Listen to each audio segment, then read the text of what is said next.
진실을 말하기까지 참 오랜 시간이 걸렸습니다. 그동안 하지 못했던 이야기를 이제는 세상 밖으로 꺼내놓고 싶다는 사람들. 그리고 이들은 용기를 내어 조심스럽게 카메라 앞에 섰습니다. 노예식으로 많이 일을 했죠. 저희들 다. 말만 믿고 그러니까 시키는 대로만 그러니까 쉽게 얘기해서 로봇처럼 행동을 했던 것 같아요. 거기서 그럼 무슨 일을 했던 거예요? 처음에 처음에 그걸로 알고 한 거예요? 아니면 어떻게 한 거예요? 뭐래요?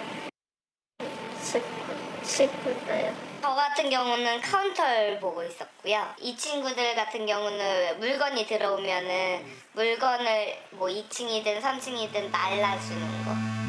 한 옷가게에서 일했다는 네 사람은 지적 장애인입니다. 카운터를 본 건 김경미 씨입니다. 남자들은 무거운 짐을 옮기며 옷 정리를 했고 이곳에서 가장 오래된 강영숙 씨는 청소와 옷 포장을 담당했답니다. 월요일부터 토요일까지 오전 9시 반에 시작한 업무는 7시가 다 되어서야 끝났다고 합니다. 퇴근 후 사장 집에서도 일이 계속됐다고 합니다. 밥상 차리고 설거지를 하고 청소까지 모두 이들의 몫이었답니다. 얘 같은 경우는 말귀를 못 알아듣는다고 해가지고 흥치범도 하고 일 제대로 안 하냐. 왜 그딴 식으로 하냐. 그게 기본 멘트였어요. 그 속에서 일을 하며 이해가 안 됐던 부분이 있었답니다. 거기에서 25,000원을 받으면 저 돈에서 10,000원 얘한테 지원 좀 해주자. 이러고선 띄워주고 그럼 전 15,000원만 받고 이런 식으로 하다가 시간당 25,000원인 거죠? 아니 하루에. 오늘 얼마 받았어요? 일하면서?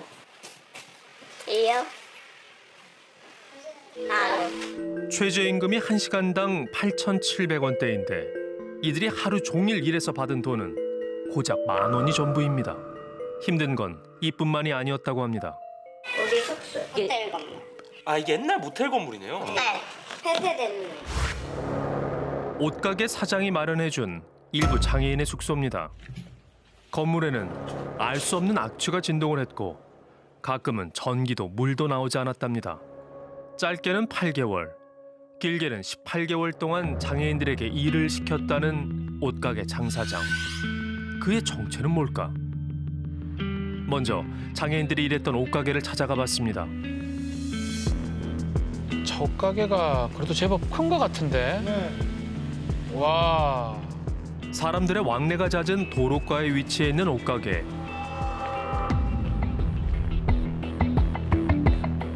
이곳에서 일하던 4명의 장애인 대신 다른 사람들이 일하고 있었습니다. 여기도 있고 2층 올라가도 있고 저기 3층까지 올라가면 다 있거든요. 1,000개월 이런 거면 2,000원 받고 저기 이제 면바지 이런 건 무조건 1,000원씩. 와. 일명 천냥 가게로 저렴한 가격에 옷을 파는 곳이었습니다. 직원들은 장사장에 대해 어떻게 생각하고 있을까요? 사람이 좋으셔요, 굉장히. 아, 목사님이세요? 예, 살짝 이렇게 돌보시고 사랑으로 품고 서로 한 500원 정도 되는 노숙자들 막 그냥 그렇게 하셨다 그러더라고. 그 목사님 참 이 특수 목회하셔. 존경스러워. 단순히 옷가게 사장으로만 알고 있었던 남자가 교회 목사라는 겁니다. 한 선교단체 대표이자 개척교회를 운영하고 있는 장 목사. 수년간 어려운 사람들을 도와온 목사랍니다. 한 사람한테 신학교 공부시켜서 또 돈 다 주고 다 이렇게 했는데도 배반하고 나가더라고. 우산에게 먹으시고 30살이 넘은 애들도 다 이렇게 키우시더라고. 여자의 말이 사실일까? 그의 진짜 얼굴을 알아봐야겠습니다. 우리는 장 목사의 과거에 집중했습니다. 기도원을 운영했던 장 목사. 그곳에 우리가 찾는 실마리가 있을지도 모릅니다. 우리는 2년 전 장 목사가 운영했던 기도원에서 새로운 단서를 찾아보기로 했습니다. 계세요. 하지만 그곳엔 기도원을 운영했던 흔적만 남아있을 뿐입니다. 주민들은 뭔가 알고 있을까?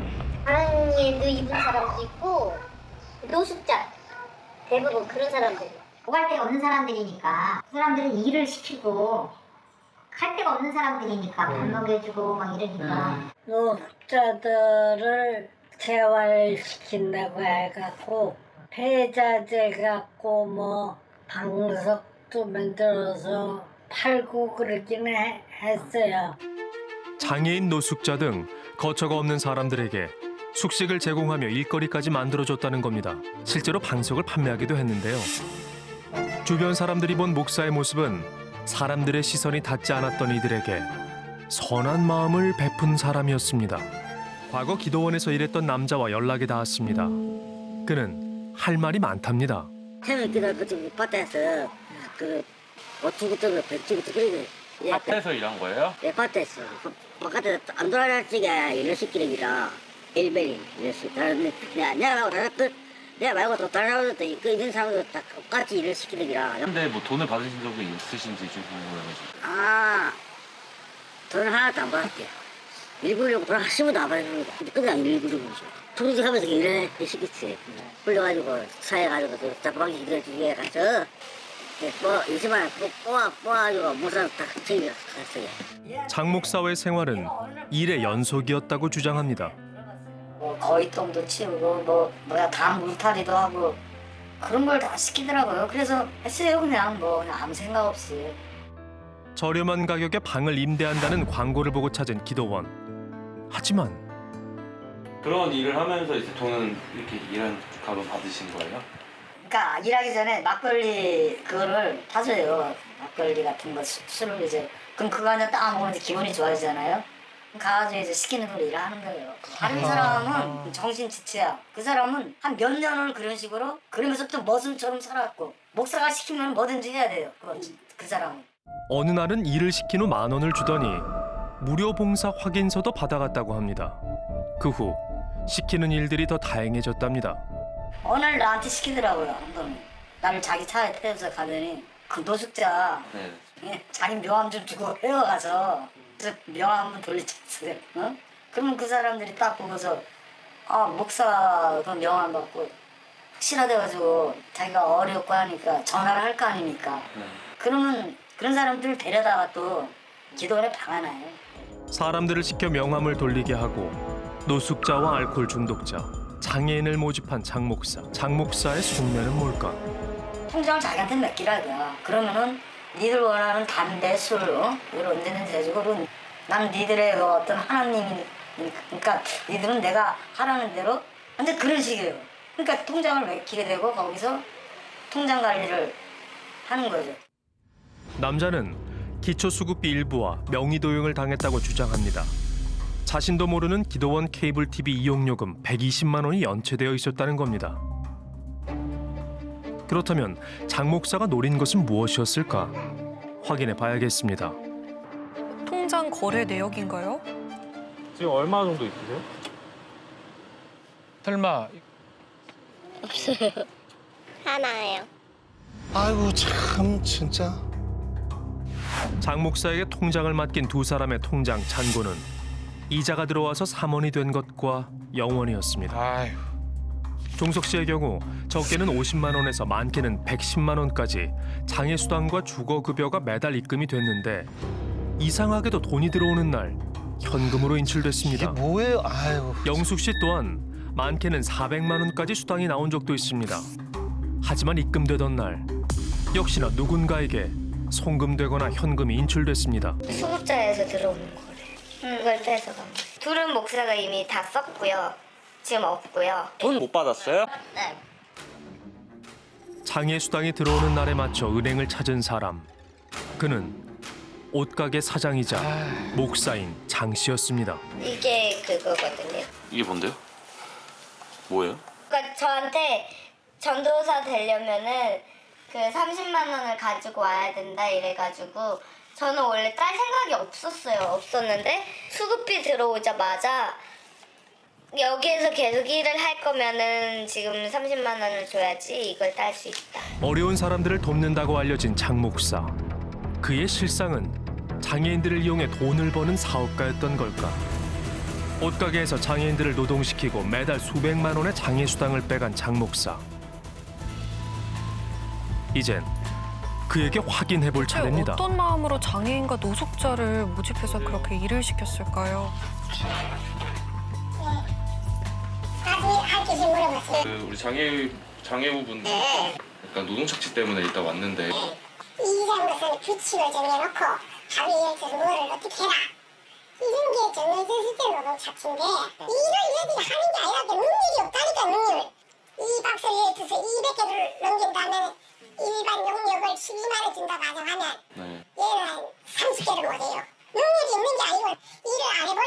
목사 주장에 의하면 장애인들은 평소 일을 정상적으로 하진 못했다는 겁니다. 오히려 본인이 직접 청소를 하며 장애인들을 보살펴왔다는 주장입니다. 그렇다면 장애 수당은 어떻게 된 걸까? 3월에 하는데 얘가 수급이 된 게 2021년 2월달인가 3월달부터 수급이 됐어요. 전에는 그러면 관리하시거나 통장 관리를 하신 적은 없으셨고? 통장 자체가 없었다니까요.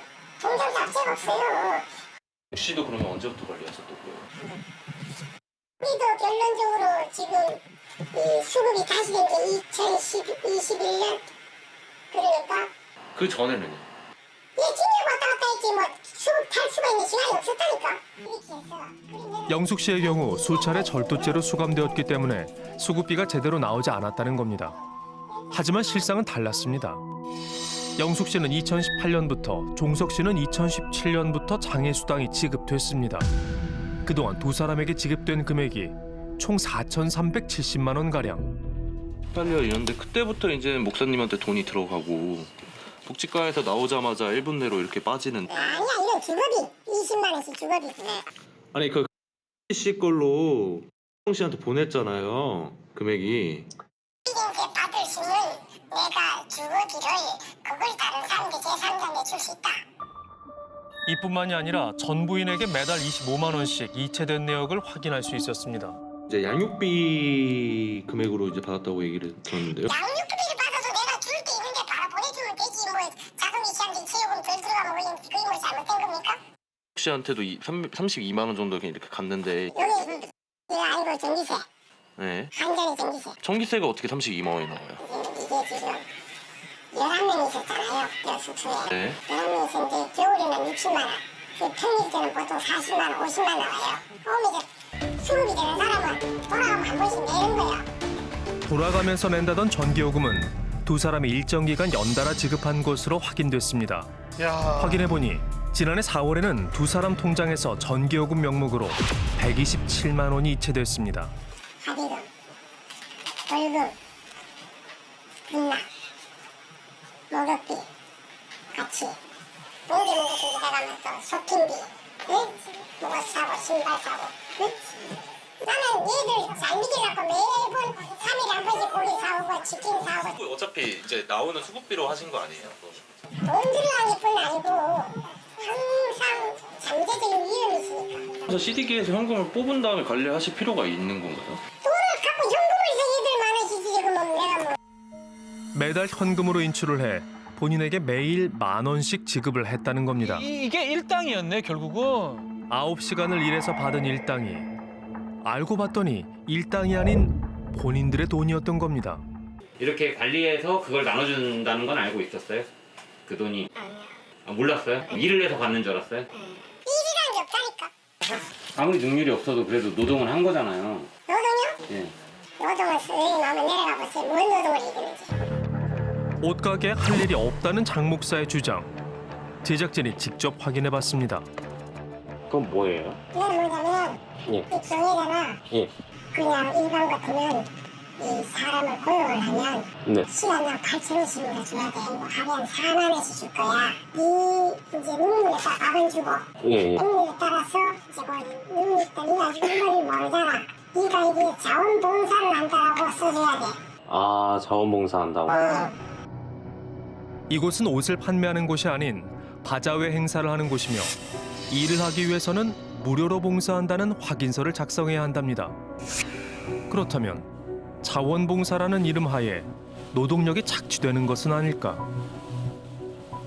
물건 같은 것도 날라야 되고 남자니까 오면은 그리고 우리는 이것저것 하는 일이 많아. 이게 옷 같은 것도 빨리빨리 이게 옷걸이에다 걸어갖고 산 사람도 걸기 편하게 끝나야 되고 그리고 이제 목사님이 별도로 따로 또 시키는 것도 있어요 여기서. 옷가게에서 일이 없을 수 없습니다. 하지만 지금껏 단 하루도 일당을 제대로 받지 못했습니다. 자원봉사 하는 사람이 있어요. 썼는데 그럼 청소 일 시킬 생각은 없으셨던 거예요? 일 시킬 생활을 같이 먹고 같이 사니까 원래 이러던 데도 같이 들어주라.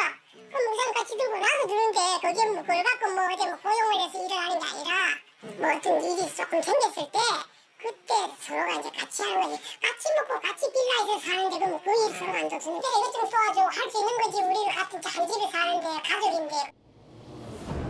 옷가게에서 일한 건 한 집에 사는 가족 같은 사이라 도와준 거라 말합니다.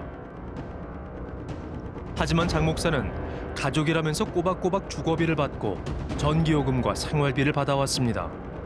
이런 사실을 진짜 가족들은 알고 있었을까? 전혀 모르고 제가 이제 거기를 가기 때문에 전화통화를 애를 찾다 보니까 전화통화를 해서 이만저만해서 관리를 해준다 그래서 놔뒀는데 지금 현재 맨 처음에는 그래도 저는 되게 좋게 생각했는데 솔직한 얘기로 진짜 고양이 앞에다가 생선을 딱 갖다 먹겠다는 생각밖에 안 들어가지고 조카를 잘 돌봐준다는 말에 믿고 맡겼습니다. 하지만 교도소 들어갔다가 5분 나오기 전에 그 합의 본 거 30만 원씩 매달 달래요. 한 달에 10만 원씩 준다고.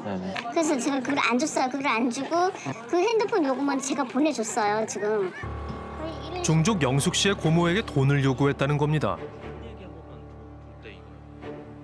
영숙 씨는 14년간 장 목사와 함께였다고 합니다. 가족들은 목사의 행동에 화가 나지만 지금 당장 어떻게 할 수 있는 것이 없습니다. 이서 씨가 데려와서 키울 여력이 집에 잠시도 안 있어요. 잠시라도 안 있어요. 옆에 사람이 아직 붙어 있어야지. 좀 맨날 떨어지면 일하는데 나가니까 답답하지. 계속 붙잡고 있을 수가 없어가지고. 아버지는 목사라는 말에 믿고 맡긴 순간이 후회스럽습니다. 진실은 가린다고 숨길 수 있는 것이 아닙니다. 취재 중 목사에 대한 새로운 이야기가 들렸습니다. 사람들이 옷을 사거나 뭘 오거나 그러면 좀 보이잖아요. 보였을 때 좀 안 좋다 싶으면은 일단 3층으로 올라가요. 뭐 얘기를 하다가 가족들이 없다 싶으면은 한 30분, 20분 얘기를 하다가 데리고 차를 타고 나가는 거예요. 그래서 네. 거기 교회에 이라고 있는데 거기가 요양병원도 있고 그냥 정형외과 뭐 그런 것도 있는데 거기에 왜 몸이 아파서 소개시켜주면 소개비로 10만 원을 챙겨준다라고 했는데 말뿐이었어요. 교회가 있고 목사인데 뭐할 게 있다니까. 응? 저기 주영역 앞에서 노숙에서 집사가 데리고 와서 근데 와줘서 그냥 말리해주고 예배드리고 우리는 또할게 푼다 있으니까. 알코올 중독자나 이제 장애 우들을 데리고 오면은 10만 원씩 주겠다고 소개비로 10만 원씩 주겠다고 얘기를 하셨다고 하는데 그게 아니고 여기 보면은 복지재단이라고 있어. 그 노인 전문병원 치매 환자들 있잖아요. 치매 환자들 이름부리 그거 이제 들어가면 여기 1등급입니다. 10만 원씩 주면서까지 이렇게 해야 되는 일인가요? 해야 되는 일이 아니라 한 영혼이라도 구원하면 나는 여기서 또 집회하면 감사비를 받으니까. 오갈 곳 없는 치매 환자와 알코올 중독자를 복지재단에 소개해준다는 장 목사. 그가 이런 일을 하는 이유가 영혼을 구하고 강사 비용을 받기 위함이라는데 문제가 심각해 보이는데요. 저 소개로 한 명 갔다 했어요. 소개비 준다 했어요. 그때 그 돈 저한테 주셨나요? 소개를 하면 입원을 하면 왜 돈을 주는지 입원이 안 하는데 내가 왜 입원을 참 사람을 저렇게 있잖아요. 전문가가 생각에 차이가 있어. 아! 죽어야지 내가. 장인들이 다 뒤져야지 맞는 거지. 이 사람들 때문에 우리가 죽어야지 맞는 거지. 나 얘들 내가 얼마나 홀가분한지 알아요? 왜 그런지 아세요? 얘들이 있으면 항상 내 영이 20%는 에너지가 소진돼 버려. 나 그래서 오병에 나가니까 나는 오히려 편안해. 거짓말입니다. 사실 경미 씨는 2년 전 문제가 됐던 한 공동체에서 생활했습니다. 음식 쓰레기를 먹이고 노동력 착취를 하고 수급비 횡령까지. 그곳에서 겨우 구조됐지만 그녀가 마주한 현실은 여전히 어렵습니다. 그때 보시면 임산부였잖아요 제가. 네. 배볼록하고 근데 그 애가 잘 태어나긴 잘 태어났는데 일도 있고 그 애까지 잃고 여기 와서 힘들게 사는 과정에서 또 이런 일이 있으니까 모르겠어요. 그냥 살기가 싫어요 그냥.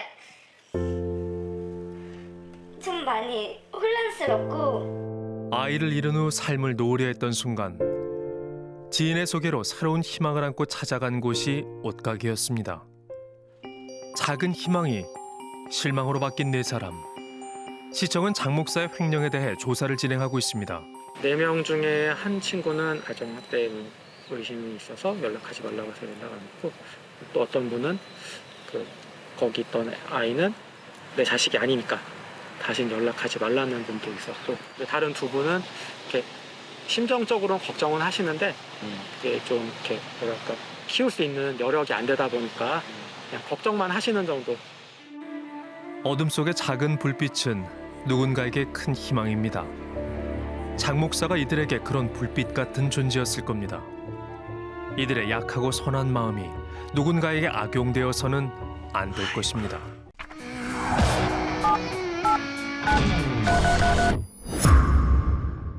이곳에서 만난 제보자는 곧바로 건물 곳곳을 보여주기 시작했습니다. 제보자가 가리키는 곳마다 온통 테이프 칠이 되어 있었는데요. 불과 얼마 전까지는 화재 감지기와 소방전도 테이프와 비닐로 덮여 있었다고 합니다. 언제부터 그렇게 되어 있었던 건지 아세요 혹시? 몇 년 전? 뭐 가스 얘기가 나왔을 때부터였던 것 같아요. 가스요? 가스요? 언제부턴가 알 수 없는 가스가 퍼지기 시작했다는 이 아파트. 가스가 유입되지 않도록 건물 곳곳에 틈새를 막아뒀다는데요. 이야. 입주민 안내문에도 공지된 가스 사건. 이런 의혹을 제기한 사람은 다름 아닌 아파트 관리소장이었습니다. 예? 그 아저씨들이 갑자기 근무하는데 아침에 죽은 것처럼 누워있어서 깨지를 못했어요. 그래서 병원을 입원했고 아주머니는 일하다가 갑자기 나쁜 공기 마시고 막 쓰러져서 병원에 실려 오신 그런 상태예요. 그렇게 험한 일들이 일어났어요. 예? 결국 정체불명의 가스를 주입한 범인을 직접 찾아 나섰다는 관리소장. 언제는 막 저희 집 문을 두들겨요. 층에서 지금 가스 냄새 난다고 또 막 이렇게 코를 박고 저희 집 이렇게 냄새를 막 킁킁 맡아요. 그리고 이 집 맞다고. 저희 집에서 정말 그때 사람 많이 들어들었는데 친구들 아무 냄새도 안 났거든요. 저희가 6개월에 한 번씩 정기적인 점검을 또 하잖아요. 그렇죠. 가스 냄새가 난다고 하셨었는데 제가 돌아다닐 때는 가스 냄새를 맡아본 적이 없거든요. 문제의 가스 냄새를 맡은 사람은 관리소장뿐. 그가 말한 인명피해는 정말 있었을까요? 나는 뭐 한번 쓰면서 아 여기서 일하시다가 쓰러지셨어요? 그 가스 때문에? 모르겠어요. 그 가스 때문에 이거는 아 꼭 그런 건 아니고 그냥 근무하시다가 그냥 쓰러지신 거예요? 아, 몸이 안 좋으셨구나. 공기가 더 안 좋아요. 주변에 그 환경이 그 담배를 피우고 오래된 오피스텔이다 보니까 좀 하수구 냄새가 좀 났어요. 그냥 소장님이 하수구 냄새로 오해하고 계신 거 아닐까요? 아하. 뭔가 이상하고 기묘한 가스 사건. 그런데 이 아파트에서 또 한 가지 이상한 일이 벌어졌습니다. 지금도 보면은 이 안에 남아있어요. 이게 면봉으로 아세톤 해가지고 계속 지워봤는데 완전히 다 지워지지는 않더라고요. 현관문 외시경이 누군가에 의해 검게 칠해져 있었다는 겁니다. 심지어 같은 층의 모든 호수에 전부 칠해져 있었는데요. 오늘 보니까 까만 거예요. 이야. 그래서 뭐지 하면서 제가 긁어냈는데 한 5분 뒤에 또 까맣게 칠해져 있는 거예요. 신기하네요. 제가 경찰에 신고를 했어요. 네. 누가 이걸 칠해놨다, 무섭다. 진짜 무섭네요. 딱 소장님이 갑자기 나와서 그거 제가 그랬다고, 제가 칠했다고, 걱정 말라고. 범인은 바로 관리소장이었습니다. 서로 안 보고 좋지 않냐고 그렇게 얘기를 하셨거든요. 근데 밖에서는 어차피 안을 못 보는데 그게 무슨 상관이냐. 그러니까요. 서로 보지 않는다는 게 대체 무슨 얘기냐라고 얘기를 했는데 그거는 이제 차단이 됐어요. 차단하셨어요? 관리소장의 미스터리한 행동은 이뿐만이 아니었습니다. 우리가 지금 도청을 당하고 있어서 전화 통화를 할 수 없다면서 공중전화로 연락을 주시고 이렇게 조직이 있다고 생각하시고 조직에서 자꾸 자기 괴롭히려고 오피스텔에 사람을 넣는다고 생각해요. 진심으로. 세입자를 그 조직 사람이라고 항상 모든 사람을 의심해요. 야, 이게 들어오는 뭔가요? 사람마다 괴롭히고 경치봤어요. 하나도 없이 경치보고 카드 경치가 관리실에 몰래 안에 들어와서 벽에다가 시신님들 막 주셨어요. 대표님 그 시간에 그 가지던 날짜만 싹 삭제가 된 거예요. 여기서 삭제하는 것도 아니고 얘네가 그 미소를 타고 그걸 삭제를 싹 했는데 누군가 자신을 음해한다는 관리소장의 의심은 계속됐고 그럴수록 입주민들의 불안감도 커졌습니다. 그러던 어느 날 아파트에 위급한 상황이 벌어졌습니다. 소방벨이 새벽 5시인가 울렸어요. 비상계단을 열고 이제 내려갔어요. 내려갔는데 한 3층쯤인가 뭐 이렇게 플라스틱 그 스티로폼 판넬 같은 걸 막아놓은 거예요. 제가 너무 놀래가지고 당시 비상 계단은 관리소장에 의해 막혀 있었습니다. 나 드디어 여기서 타보나 봐. 온 힘을 다해서 그 스티로폼을 발로 차고 막 이렇게 헤치고 얼마나 당황하셨을까요? 그 껌껌한데 불도 안 켜지고 해가지고 다행히 화재 경보기의 오작동이었지만 실제였다면 큰일이 날 뻔한 상황. 큰 사고가 납니다. 그럼요. 잘못하면. 이 관리소라는 것이 입주민들의 편의를 도모하는 그런 서비스 단체여야 되는데 여기는 입주민의 불편을 도모하는 이게 왜 있는 거지 싶은. 입주민들의 편의뿐 아니라 안전도 신경 써야 하는 아파트 관리소장. 대로 정말 괜찮은 걸까요? 지금은 이 기능을 수행하는 데는 조금 어렵지 않을까라는 생각들이 들고요. 피해망상의 일종으로 볼 수 있는데 보고 듣고 하는 이런 지각에 있어가지고 잘못된 것들을 이제 오인지하는 이런 환청, 환시 같은 증상들이 있을 수 있고요. 지금의 상태로 따지면은 오히려 관리소장의 역할을 하는 게 병적인 증상을 더 악화시킬 수도 있고 옆에 분들과 갈등의 소지가 될 수도 있어서. 하지만 한나 씨가 실화탐사대에 제보한 이유는 또 있었습니다. 네, 베란다도 있고 교통도 좀 편하고 그래서 보자마자 사실 계약을 했어요. 좋은 위치와 편리한 교통 그리고 주변 시세 대비 저렴한 전세 가격까지 여러모로 조건이 좋았습니다. 하지만 저희가 관리비가 이상할 정도로 많이 나온다고 생각을 했는데 세대수가 적다 보니까 많이 나올 수 있는 건 알고 있거든요. 그래서 그런가 보다. 근데 자세한 내역이 나오지 않아가지고 어떻게 사용되는지를 몰랐는데 지난 3월 이사 후 처음으로 공지된 관리비 부과 내역서를 본 한나 씨는 깜짝 놀랐습니다. 인건비라고 되어 있고 거기에 관리소장, 관리인 1, 관리인 2, 미화원 이렇게 4명이 있었고 그분들의 뭐 상여 이런 것까지 돼서 거의 1,000만 원 정도가 인건비로 나가고 있었어요. 그런데 문제는 한나 씨와 입주민들이 목격한 관리 인력은 관리소장과 경비원 단 2명뿐이라는 겁니다. 관리원 2와 미화원은 본 사람이 아무도 없는 거네요? 그쵸. 제가 살면서도 못 봤고 몇 년 전엔 있었다고는 하는데 그게 언제부터 안 계셨는지 정확하게 모르겠어요. 한나 씨는 이에 대해 관리소장에게 직접 물었습니다.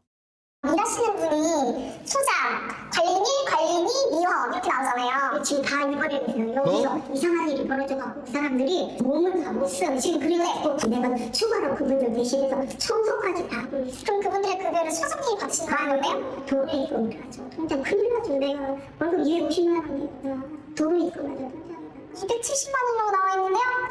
내가 경비 저걸 분리수거 같은 거 다 하고 미화일도 다 하고 하는데 다시 재입금을 하는 거예요. 누구한테 뭘 재입금을 해요? 그럼 저희한테 안 받으셔야 되는 거 아니에요? 그거는 이제 사람 채워줘야 되고 그게 이제 또 그렇게 딱 규정이 되어 있기 때문에 그걸 다시 입금해서 유지가 되는 거예요. 이후 게시된 안내문에서도 경비원 급여를 통장에 따로 모아놨다고 주장했는데요. 다른 입주민분이 물어봤을 때는 두 분의 인건비를 수선비로 모아두고 있다. 그래서 그럼 그 수선비 내역을 보여달라 혹은 통장 내역을 보여달라 해도 보여주지는 않고 확인할 방법이 없죠. 관리비에 대한 입주민들의 문의가 이어지자 지난 6월 관리소장은 새로운 관리비 내역서를 게시했습니다. 의문의 관리원 2와 미화원은 사라진 상태. 인건비 관련 비용도 250여만 원 감소했는데요. 하지만 청소비, 관리실 임차료 등이 크게 늘어 전체 관리비에는 큰 차이가 없었습니다. 관리소장은 인근 부동산에서도 다 아는 인물이었습니다. 몇 년 전부터 이상한 말씀을 하셨죠. 누가 나한테 가스를 보냈다는. 그분은 그럼 언제부터 어떻게 관리소장이 되신 건지. 건물 지어지면서 이전까지 한 분이 있는 걸로 알고 있으니까. 아마 준공 때부터 한 걸로 알고 있어요. 처음부터요? 근데 어떻게 처음부터 관리소장? 그거는 뭐 모르지만 아마 시공사 쪽부터 해가지고 지인이 아니었을까 하는 추측이 좀. 2003년 입주 시점부터 20년 이상 관리소장직을 맡아왔다는 이 씨. 보통의 경우 아파트 소유주들이 관리단을 구성하고 그 대표인 관리인을 선출합니다. 이후 회의를 거쳐 업무를 위탁할 관리소장을 선임하는 것이 일반적인데요. 그렇다면 이 관리소장을 선임한 관리단 대표는 누구일까? 예전에 한번 여쭤봤어요. 입주 대표님 계시냐? 근데 계신데요. 좀 여쭤보고 싶은 부분들이 있는데 좀 알려달라고 했더니 뭐하러 물어보냐고 알려줄 수 없다고 그 사람 개인정보라고 그런 식으로 말씀을 하셨어요.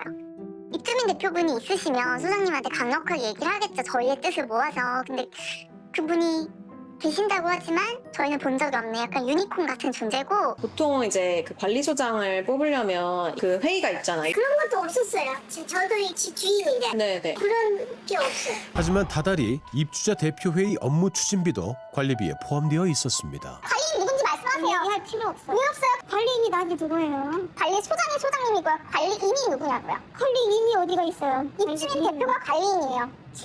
10명 이상일 때, 13대 이상 구분 소유자일 때 관리인 있어야 돼요. 똑똑해요. 왜 소장님이랑 얘기하려고? 나는 하기 싫어.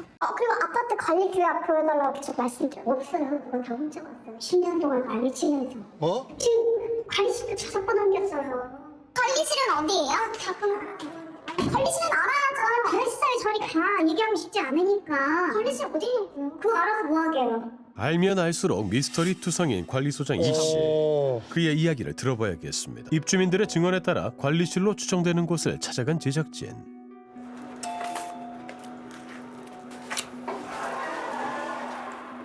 선생님 안녕하세요. 관리소장님 되세요? 저희 그 MBC에서 나가는. 네. 근데 아니 황급히 자리를 피하는 관리소장. 아니 뭔가 억울하신 없어서. 아이고. 그렇게 막 그 세입자분들이 엄청 불만을 가지고 계신다고 하던데. 사람하고 얘기하세요. 왜 밀치세요? 그 관리비 저희가 그 관리비 내역서를 참고 자료로 받았는데 거기에 약간 의아한 부분들이 있어서 그거 좀 여쭤보려고. 지금 가세요? 지금? 아니 가세요? 어디로 가요? 어디로? 어떤 중으로? 나 말하고 싶지 않다니까. 관리비 4명분 받고 계셨던 거에 대해서는 해명을 해주셔야 되는 거 아니에요? 있다고요? 설명 안 해주세요? 저도 안 할 거예요. 말하기 싫어요. 그러면 관리비를 착복하신 거잖아요. 알아서 억울한 것도 없으세요? 그런데 몇 시간 뒤 잠시 밖으로 나온 관리소장을 다시 만났습니다. 안녕하세요. 나름대로 고생을 했을 거예요. 여기 살면서. 내가 알아. 그래서 내가 퇴직금까지 다 날려먹어 상태가 붙이고 그동안에 어려움을 겪으면서. 퇴직금요? 지금도 근무하고 계시지 않으세요? 그렇죠. 근데 이게 선 먼저 받아가지고 근데 내가 이제 너무 퇴직금 가불하셨다고요? 그렇죠. 그러니까 너무 어려운 상황이 돼버리니까 내가 거짓말 하나 안 되고 잔고가 1,500원이에요. 통장 두 개가. 이 상황에서 뭐를 해줄 수가 없고. 그분들이 궁금해하시는 거는 이제 어쨌든 인건비가 4명분 청구돼가지고 그럼 그거를 이제 소장님 계좌로 이제 뭐 하나를 모아놨다. 너는 4개 주고 아니지. 관리비 통장. 다시 돌려놨다. 소장님은 말씀을 하시는. 어머니 방법을 해결해. 그게 해결해서 좀 해야지. 다시 좀 준다고요? 고생을 했어요. 되게 많이 고생했어. 우리 입주자들이. 입주자들 어떤 고생했는지 알려주시면 안 돼요? 궁금한데? 그래서 고생했다고. 정률적으로 우리나라는 법치주의가 아니라고 했으니까 내가 한마디로. 무슨 말이야 이게? 그래서 내가 해결해주려고. 근데 그렇게까지 이쁜한테 다 얘기를 해놔서 지금 이제 수입 다시 들어올 거 관련된 미라템 뭐 수입 잡고 해서 이렇게 해서 한번 진행을 하려고 생각을 하고 있지. 그러니까 윗분이라고 하시면은 간사 대표 관리단 대표님. 대표님 그분하고 계속 소통하고 계시다고 하는데 혹시 그분 이 누군지 알려달라고 했을 때도 소장님이 안 알려주시나 우리 여기에 조금 더 드신 분들 70몇 살 이렇게 되신 분들이고 관리단 대표에 대해 정보를 가지고 있는 세입자들이 계신 거예요, 여기는? 모르겠어요. 있겠죠. 여기 그 경비 아저씨가 격일로 출근하신다고. 처음에는 24시간이었는데 관리비는 똑같은데 휴가 안 하신다고. 선생님 말씀 잘하시다가 갑자기 왜? 뭐죠? 어쨌든 격일로 여기 경비 선생님이랑 그 소장님이랑 같이 출근하고 계신다는 말씀이신 거죠? 청소도 직접 하시고. 미안해요. 여러 의혹들에 대한 명확한 설명은 끝내 들을 수 없었습니다. 아파트의 회계 감사를 담당했다는 회계사에게 4명분의 인건비에 대해 다시 물었습니다. 경비 같으면은 그 치유가 있기 때문에 치유만큼 지급한 양으로 하고 그만큼 실질 다시 횟수를 하는 식으로 회계처리를 했다. 그러면은 여기서 지급되지 않는 2명분의 임금은 그 관리비용이 원래 계좌로 다시 들어갔다는 말씀. 그렇죠. 근데 이제 세입자분들은 2명분의 임금을 더 내고 있으니까 내는 것처럼 보인다 그 말이죠. 근데 내는 것처럼 보이는 게 아니라 내는 게 맞지 않나요? 여기 총 금액을 어차피 n분의 1을 해서 각자 내도록 되어 있어서 지금 그 사정상으로는 따지는 게 아니고 총 재무제표상으로는 외부 입출된 건 없거든요. 돈을 횡령이냐 보신다 그러면은 저는 그렇지 않다고 말씀드리고 싶고. 제작진이 입수한 감사 보고서에 따르면 초과 청구된 2명의 인건비는 예비비로 적립되고 있었습니다.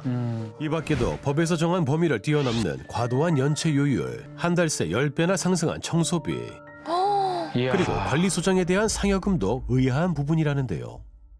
관리소장 급여와 관련해가지고 이게 상여충당금 항목을 별도로 두고 있는 것 자체는 대단히 이례적인 경우라고 할 수가 있습니다. 관리소장의 처우, 어떤 그 근로 조건에 대해서 제대로 된 통제가 이루어지지 못하고 있는 것이 아닌가 하는 그런 의구심을 좀 갖게 합니다.